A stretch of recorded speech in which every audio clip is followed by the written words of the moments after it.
what's up? Welcome into the show, everybody. So glad to have you guys in. We have got some things to discuss.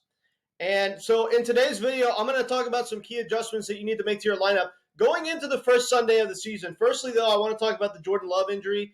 I think that we're going to know within the next few hours. I'm recording this right around noon on Saturday morning. So I think that we're going to find out within the next few hours about the Jordan Love injury. Either way, this has massive fantasy implications that we're going to get into and probably another video, because today's video is mainly going to be focused on getting you primed for Sunday and getting your best lineup on the field. So I am going to start right here with the first thing you need to do, the first key adjustment that you need to make to your fantasy team to have your optimal lineup on the field this Sunday.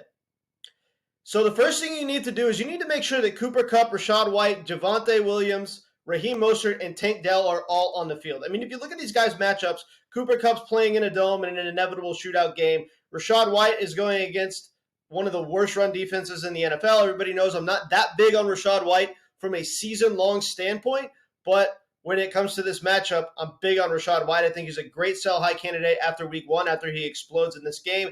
Javonte Williams is a must-start. Raheem Mostert playing in what's probably going to be one of the biggest shootout games of the week, where Miami plays Jacksonville. I mean, this is going to be a massive shootout game. Tank Dell is on the second highest projected point total game on the slate, playing up against the Colts. This should be a very high-scoring game. Look for Tank Dell to go off in week one. And I love the Texans' offense in this game, especially Tank Dell. Next on my list is I have some defensive streaming options for you guys. Now, these are defenses that you might not have drafted because, well, they're not really a defense that you probably drafted to be your starting defense. But everybody knows that at the defensive position, it's more important than ever to play the matchup, right? I would rather play a mediocre defense going up against a terrible offense with a bad quarterback that's interception prone than play a great defense against a good offense. It's an offensive league. Offenses beat good defenses all the time. So when it comes to the defensive position, I want to play matchups. And the matchups I like this week are Minnesota versus New York. I think that Daniel Jones is one of the worst quarterbacks in the NFL. Very mistake-prone, very interception-prone. Minnesota should be able to capitalize on this. Seattle versus Denver, I like. And the LA Chargers versus the Las Vegas Raiders, I like, because the Las Vegas Raiders don't have a quarterback. Gardner Minshew is their starting quarterback. That's a recipe for success for any opposing defense. So I like the Chargers this week. So those are my defensive streaming options. If you have a set-it-and-forget-it defense that has a good matchup that you drafted and spent draft capital on, I guess play that defense. But these matchups are absolute smash matchups. And in a lot of cases, they're going to be better than your starting defense in whatever matchup they have.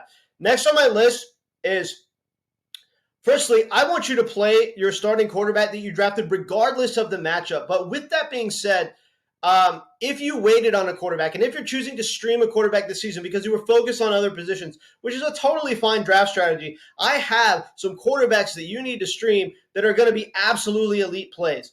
And here we go. We got Jared Goff against the Rams. We got Trevor Lawrence against Minnesota.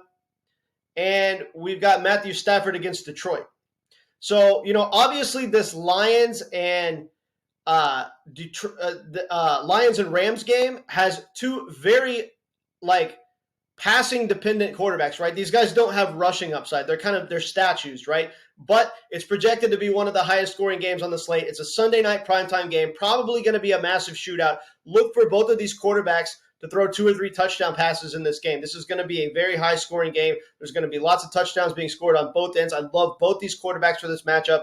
And then Trevor Lawrence playing up against the Miami Dolphins. This is projected to be the highest scoring game on the slate for Sunday. So you want every piece of both teams. Trevor Lawrence is a smash play, an awesome quarterback stream for week one.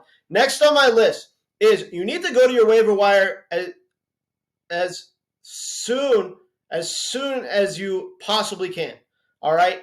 And pick up Andre Yoshavash, Demarcus Robinson, Jordan Mason, Jaleel McLaughlin, and Ray Davis. I think people have started to kind of figure out to pick up Jordan Mason. I think he's available on less waiver wires now, but there's still a certain percentage of league where you could go and pick up Jordan Mason. Christian McCaffrey's dealing with all kinds of injuries right now. Andre Yoshavash, look, T. Higgins is hurt right now. Jamar Chase is potentially going to be limited in week one. Andre Yoshavash could step up big. You want to get him before he goes off and becomes not on the waiver wire. Demarcus Robinson, somebody I've been saying to draft all off season. Jaleel McLaughlin's going to be getting good work in the Broncos backfield, and Ray Davis is kind of stepping up as, somebody in the Bills offense that could get a pretty significant workload. So I like Ray Davis off the waiver wire as well. Those are my 5 players that you absolutely have to get off the waiver wire right now.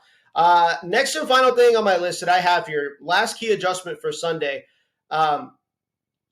Don't let matchups scare you away from starting your starters. Now, obviously, you want to play matchups in fantasy, but if you spent a tremendous amount of draft capital in a player and you don't like their week 1 matchup, but they're a significantly better player than a player who has a good matchup, still just play the best player. Come on, play your studs. Don't let the matchup scare you away to a degree where you sit a stud for a scrub just because the scrub has a good matchup. All right, guys. Just wanted to give you those key adjustments. Implement these into your lineup for Sunday, and let's get that win, baby.